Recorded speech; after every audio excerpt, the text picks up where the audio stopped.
Sachi, and welcome back to the podcast studio. Morning, how are you? Well, I'm doing fine. I'm very happy today to be talking about another one of our Central Idea series. Although, even though you're happy, this is actually a bit of a sad one. Well, it's not necessarily sad. Okay, explain that. Well, what are we talking about? Well, there you go. You don't know yet. No, you do know. But let me just remind our listeners what the Central Idea series is. So this is where we've chatted a lot about sort of mainstream designing by styles, but the Central Idea series is about taking an idea and reframing how you're thinking about achieving a garden design.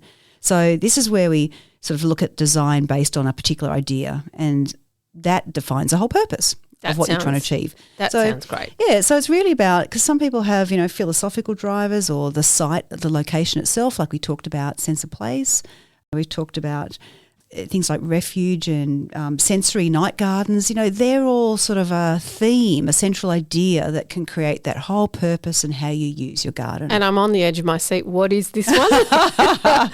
So today we're talking about memory gardens and how to design a memory garden. Okay, so why are we talking about memory gardens? Sure, because I think it's actually more common than everyone maybe realises that we all have these significant personal events in our life, and it's a way of honouring that event. So immediately when you think of memory gardens, you think of loss, and that was where you're saying about the sad side, That's reflective right. side. And that is absolutely what comes to mind first for me. Yeah, and I think that would come to mind to a lot of people. And actually most people haven't had an experience of loss, and a memory garden is a terrific way to honour and heal through that process. But also memory gardens can honour celebrations. They can. So like anniversaries, which I think is a gorgeous one, like wedding anniversaries, birth of a child, and also cultural connections. So there can be, if you've, come to a different country and you want to hang on to something that particularly makes you feel sentimental about a cultural connection, then a memory garden is a beautiful way to do that too. That is. I hadn't thought of that one actually. Absolutely. And I guess for me, because I really think about memory gardens often in that sort of loss space, I think the element of a garden that really lends itself to, a memory is because gardens can be a source of healing. They can be a place of solace, and they give people often a physical space to visit, which can be a place for reflection and memory about, whatever it is that they might want to be, reliving. Yeah, look, I think that is sort of bang on. It's this tangible, living tribute to and something of physical connection, which is you're honouring otherwise an esoteric or kind of intangible set of emotions. So this gives a physicality to the grieving or the celebration or the connection, which is so important to a lot of people. I think so too. I think though for me, this one also, it's really important that there are no rules here. This is very deeply personal and very unique to whatever it is that you might want to be honouring as a memory. And the key thing to remember is it's got to be meaningful to you. So when we talk about the what we're effectively giving is some ideas about how you could do this if you felt that there was something that you wanted to remember and use your garden as that, I guess, that tangible element. Yeah, that's absolutely spot on. So before we get into the what, let me just remind our listeners that you're listening to On Garden Design with Fleur and Sachi, who are long-time friends and second career garden designers. And you can find our podcast on Spotify or Apple Podcasts or wherever you get your podcasts. And don't forget to follow us. It will not only mean that you know when the next episode happens, but also give our other people out there an opportunity to find us, which is always good to expand our following. Terrific. And we love your comments too, so keep them coming. We do. Yeah. Now, so we're talking about what we do. What is a memory garden? So we're going to talk about a bit about the what. So shall I define that?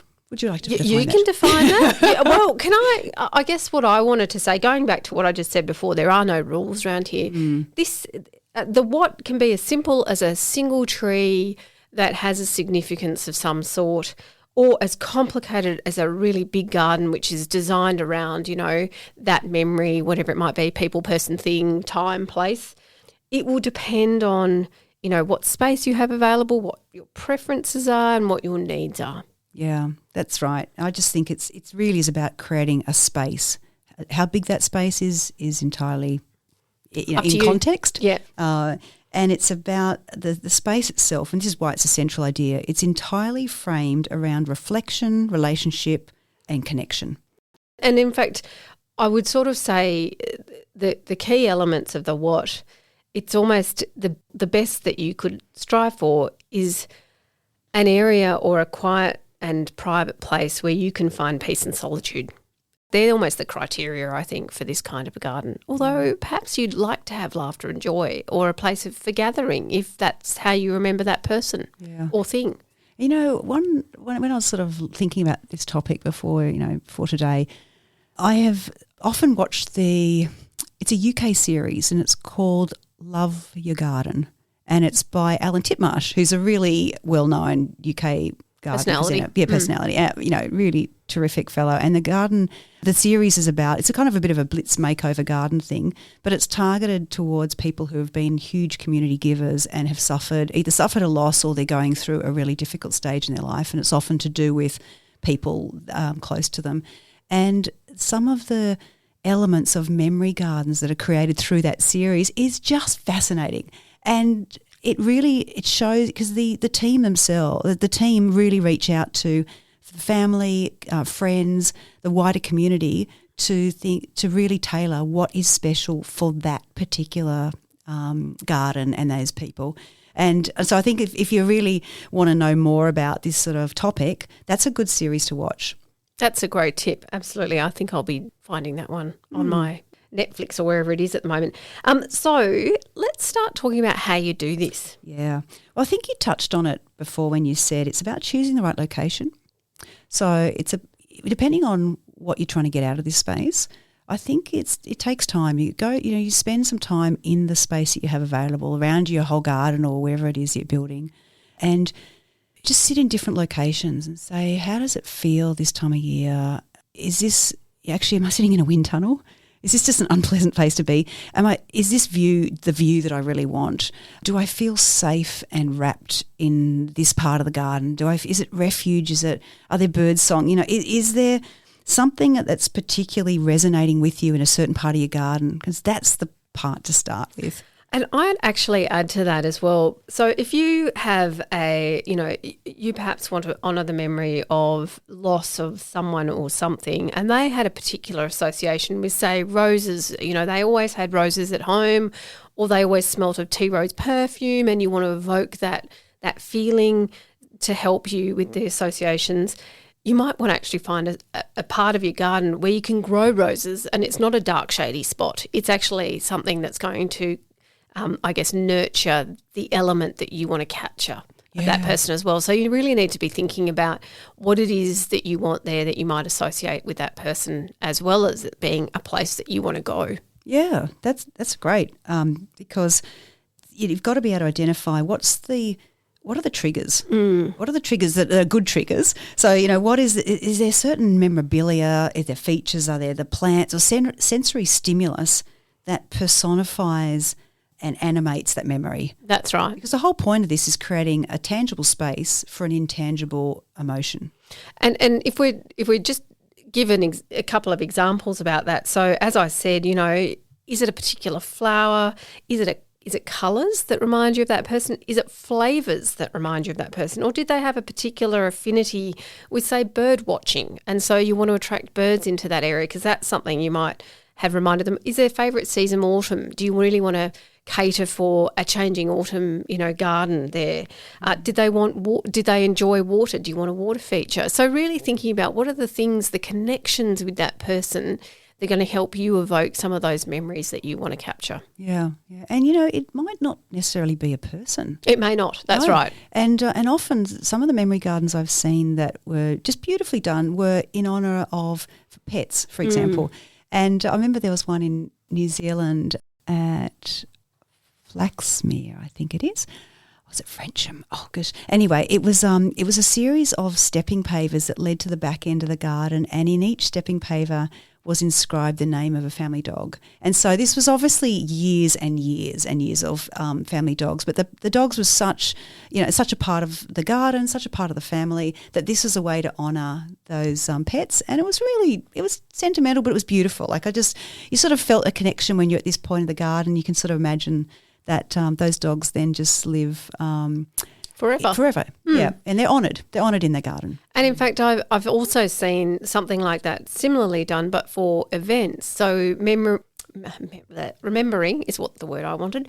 Remembering someone and actually having the stepping stones engraved with particular significant events in their life. Yeah. That sort of gave you a bit of a pathway through their history, and then, it sort of encapsulated, I guess, their life. Yeah. Another way of doing that kind of thing. Yeah, that's beautiful. And in fact, I mean, my children who are still alive, mind you, I have a bit of a memory garden in my garden where I've actually captured a lot of their, those little artworks that they do when they're young, and it brought us such joy, and their little tiles that they might paint and bring home for Father's Day, or some sort of pot that they made in, craft in Year 7 or something like that. That's just been a series of joyful things.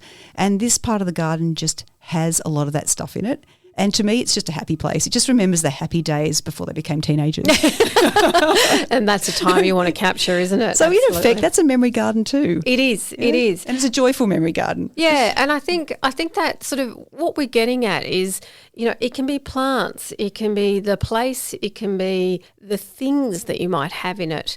And, and when you're talking about little trinkets that your children might have produced, that might also be wind chimes because, they enjoyed music, or a bird feeder, or, something else, or a plaque that actually just has some key elements, of significance for whatever it is that you might be remembering. So there's a really broad range of things that you could include in a memory garden. So true. So also thinking about the how, this is where when I get involved with working with clients that want to develop a memory garden, I always say to them that one of the most successful ways to achieve what you want to achieve is involving friends and family. So rather than just doing it as a single project by yourself, which is often some people feel empowered because they just need to do something. They get very, there's so much that's out of their control. This is one thing they can control. But if you invite friends and family on the journey, so you ask for other family members, what would their contribution to the garden be? And they might have some memorabilia, or they might say, actually, when, Grandma came to visit, I used to love this thing. And so it brings others into that space and contribute to it. And that actually starts to respect their healing journey. And then also it's unifying because it opens up the conversation, and then they'll come to visit you and say, can I just spend some time in that reflection garden? And then they feel connected to it, or they might come in and be part of the construction effort. And so it actually becomes a greater space, a unifying and connecting, and it's all about relationship at the end of the day, isn't it? Absolutely. That's a really nice idea as well.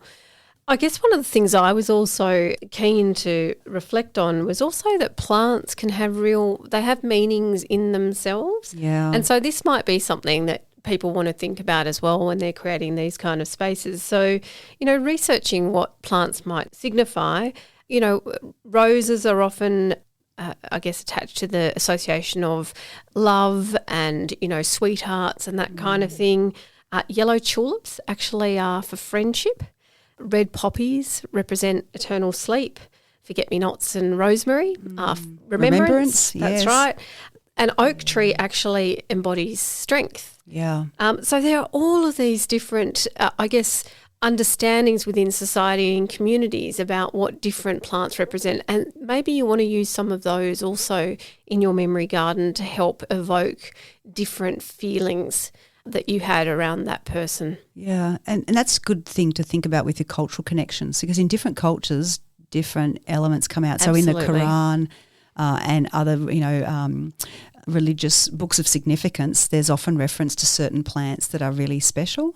I know Baha'i very much has a strong connection to garden. And so bringing in those elements that are spiritually important to you and your family is really important as well. Absolutely. So what else would you be thinking about for a memory garden? Yeah, well, I think we've talked a lot about plants and the personal meaning and sort of colours and scents and fragrance, all this sort of thing. But also I think about making it a space where you are comfortable. So seating. I mean, really? if you're going to have a reflective space, it needs to be kind of somewhere that you've got to enjoy. And that you're not seating, just standing. No, that's it. And the seating's got to make you feel happy and comfortable. And so that seating, you know, you might think about where is it? Is it a time where in the winter where I actually want to sit in the sun? Or is it a time in summer I actually want to be in the shade? So how does that seating arrangement work? And where is it actually focused in terms of, you know, you might have something in there that's really significant, a place for burial with a pet, for instance, or a plaque that you want to be looking at, or a tree or a particular plant. Yeah. Important as well. I think things like the inclusion of large boulders and rocks are really powerful in a memory space because they you know, like you was talking about the symbology of plants, that rock often symbolises this sense of permanence and endurance, and also the patina on a rock can be really beautiful to touch. So the big boulders, that can be, you'll often see that in memorial type of spaces, and it's I think it really has its place. Yeah, I'd like some rocks in my memory garden, Fleur. Can you just remember that? I will. Big ones. Right. Really big Where ones. am I going to build your memory garden? Yeah, good question. Let me ponder that one. Okay. Right, fair enough. How about you? Yeah. Have you got a space? Well, I think you're going to have to carry me out of my own garden, and I think I think True, my own true. garden continues to be a whole memorial to myself. I put so much blood, sweat, and tears into it. I was about to say, an homage to Fleur. That's right. That's right. I think, though, that actually is an important part too, that you do really need to think these are, it's kind of, if you're creating a memory around a thing or a place or a person, you do want that to be relatively permanent so that you're not having to up and leave and actually you're leaving this thing behind. So I guess it's a critical point that if this is not something that, you know, you're going to be in your house for the rest of your life, or, you know, you have a shorter time frame, you might want to think about somewhere else so that you do have that permanence and a place to continue to go to, even when you might have moved on from where you are at the moment. So actually, let's explore that a bit more. So what happens when you need to move house? What does happen? Well, you have to get a removalist. Come and dig the whole garden out. Yeah, that's right. But I think this is where that, you know, it's not you don't think of it necessarily as a great loss to leave that garden behind. It might actually be that you take a cutting of certain plants that are in the garden. That's a good idea. Also, you look at what is movable and relocatable within that garden. So it might be a water feature or a little bird bath or a plaque or some memorabilia, wind chimes, things like that that you actually take with you, but the whole garden itself doesn't have to go. But I do think, because it's a bit of an odd thing when you go in and you're consulting with someone about a garden design and they say, you know, the previous owners buried all their pets in that back corner. It's a weird thing to feel that you have to honour that. Yeah, that's all that you don't want to disturb it in some way. Yes. So just thinking about that as well, is that the right thing for you if you're not going to be there longer term? Yeah, that's right. In fact, I did do one garden, but it was the owner whose pets were at the back, and he said, you can do anything anywhere, but just this little area, he said, that's where the pets are. Yeah. And I said, can you tell me kind of, like, can we actually mark where they are? And he goes, it's kind of blurred over time, but if we just give a bit of space, because we don't want to accidentally come across them. So, so it's probably also good to, if you do bury your pets in the garden, mark it. Have a sort of zone so we know. You know, Good idea. So what else is there that you might be thinking about? Well, you know, I think water features have a real role in the memory space, and I say that because water symbolises life, and it also calms the senses. So, you know, that sense of life and movement, it's very tranquil. I think that if you can manage a water feature, then that's a lovely inclusion. It often is a space that attracts you to you just become very mindful, listening to the sound of water and the reflective nature of water. And in fact, I'd actually add just that sound generally can be really important in these places. And it might be that it's the wind in the trees or it's movement through rustling grasses, that kind of thing. If you can't have a water feature, that might actually evoke some similar reflective, peaceful, you know, environment, I guess. Yeah, that's so true. And lighting is another one. So would you use the space in the nighttime, or is it a part of the garden where you'd only really go in daytime? So, but maybe there is some sort of In warmer climes, you might find peaceful nighttime reflection is really lovely. And maybe it just creates an ambience, which you do want to have. Maybe just some solar lighting that just sort of provides really gentle light, something like that. Maybe they were night owl. If you're remembering a person, maybe you actually want to have somewhere that you can go and remember them when they were sort of in their happy place as well. Definitely the family cat. They're nocturnal. That's true. That is very true. That might work. Okay, so some anecdotal ideas. Okay, so I'm just sort of thinking about some practical ideas that would give listeners, if they have, some inclination to create their own memory garden. So some things that I see that work really well. So, you can get biodegradable ashes urns, like urns that are biodegradable that are ideal for burying at the base of a tree. And I think this one's really good because planting a tree is that really tangible, permanent, and it's something that's going to live long, and it changes with the seasons. A sense of dynamic kind of change and energy that comes from a tree. And you sort of want to also have a look at, make sure that whatever you plant is going to be, as it's maturing, it's a suitable size. So it's not, you don't want to put an oak in a standard residential backyard because eventually you're going to have to hack it, chop it, relocate it or remove it. Which would be soul destroying. Which is awful. Potentially remembering someone even, yes. So really the idea, if you are going to bury ashes at the base of a tree, just think about maybe smaller trees like a weeping cherry is a beautiful one, or just a small maybe crepe 3-4 metre that's tree. That's right. Or a forest pansy, one of the smaller beautiful trees that have some interest in them as well. But again, matching it to the memory. Yes, that's right, yeah. And deciduous is often a great idea for a tree like that because it has that sense of rebirth as the seasons come changing. That's right. Some other sort of anecdotal ideas. Well, steppers with pet names inscribed. I think that's really beautiful actually because it's sort of a practical as well as honouring. And it's not right. It doesn't mean you have to have necessarily a place to go to, but you've got that memory. It could be anywhere in your garden. Yeah, that's right. And it's not like the pets are buried under the steppers. No. It's although that's an idea too. You could do that. But at least you'd know where they are. Well, that is true. It's true. But it's the idea that you just memorialise your pets by, and the path is just, every time you step on that path, you're just like, that's nice. Right. That's nice. Plaques with dedications are lovely.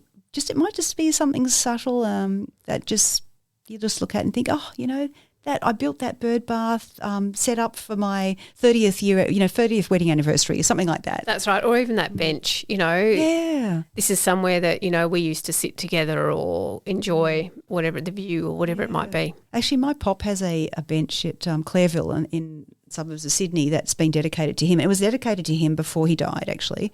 So he used to go and sit there and he was so thrilled because, he was quite a contributor into the community and he was so thrilled that anyone would do that for him. It was a public bench and it was just overlooking Pittwater and he would sit there so chuffed of his new bench. And so now it remains. So, he's obviously since passed and it's just a lovely space for any of us when we go up there to just go and sit there and just remember him. And I guess that's also a really useful reminder that these don't have to be in private spaces either. You might have an opportunity to use things to memorialise particular public areas that, the person, event, whatever happened there. Yeah, it's really important, particularly if you aren't in a permanent residence or a permanent garden. Some other ones that I think are worth thinking about is special stones or gems can be quite a beautiful addition to a memory garden. Things like rose quartz, jade. Which have particular meanings as well. That's right, yeah. And here's an interesting one is a labyrinth. So, because how would that work? Well, labyrinths in themselves are meditative. That's their whole purpose. So the process of walking through the labyrinth is meant to be a reflective and a meditative action. So if you wanted to have that sense of just a space that's dedicated to that moving but remembering, then that could really work for you if you've got a bigger garden. And then the last one I sort of was thinking about on my list is having a memories board or a little receptacle where if you're having a quiet space and if this is kind of a loss, grieving and healing idea, then you can just sit down, write a little note and you just slip it into a receptacle and no one ever needs to read it. Maybe the receptacle is actually almost like a worm farm. You slip the note in and it just slowly degrades. It's gets eaten by worms. But the little note might be a comment that you might make on, a child's birthday that would have been and just a memory or something beautiful that you remember about your your pop or your... Or an ongoing conversation with whomever you've lost. That's it. It could be anything, deeply personal, and the idea of writing it and then popping it in the garden, like burying it in a little receptacle where no one else reads it, but it's just there and it's said and it's given. That's and right. I think that can be really healing as well. Absolutely. I think there's many ways you can do this. What are the key things that you think people should be thinking about if they're looking to develop a memory garden? Yeah, I think the key thing is to absolutely personalise it. So think about what's your relationship with that, what you're trying to achieve, like whether it's a celebration or a lost garden. What's the relationship with that person or animal that you're memorialising, and what elements would go into that would really create that sense of honouring. So whether that's choice of plants, whether it's materials, whether it's some toys or plaque or something like that. Or the actual place itself. Yeah, and the place itself. And probably with the place is how accessible is it long term? How important is it for me to be able to access this on a longer term basis if I had to move? Absolutely. Or is it a point in time that I just need to feel this closure and healing for the next 10 years and then I can move on and leave it behind? So if you ask yourself those questions, you start to zero in what is it that I want to achieve from this. Absolutely. And I think just to reflect, the more you personalise it, the closer you'll feel to whatever it is that you remember, you're trying to remember and, make sure that you are reflecting on. Yeah. I think that's the critical element to this, and there is no wrong or right. We've just provided you some ideas that if you're in this space and you're thinking about doing it, that you might want to consider. And it's definitely something that you don't want to just contract a designer to do. You need to have the conversation. Designer can prompt and help, but I think because it's so personalised, you need to be probably part of the healing process is actioning it yourself, building it, lifting pavers and constructing and having a real immense involvement in what that's going to look like, because it really is about you. Yes, that's exactly right. This is probably the episode that is most about you. Yeah. Yeah, that's it. Well, we hope that our listeners have got some ideas and are starting to think about what is important to them and how a garden could help them on a healing journey or a celebration journey or a sentimental cultural journey. Absolutely. It's been great talking to you again, Fleur. So if you want to follow us, you can find us on Spotify, Apple Podcasts, or wherever you get your podcasts. Don't forget to actually subscribe for us, and that will help other people find us too if they want to listen about garden design. Great. And if you really enjoy getting some tips from us and you feel like it's been worth your while, then please buy us a coffee on ko-fi.com. We'd love to enjoy that coffee with you, and also the messages that come with that as well are really important to us. Thanks so much. Thanks for listening. Bye for now.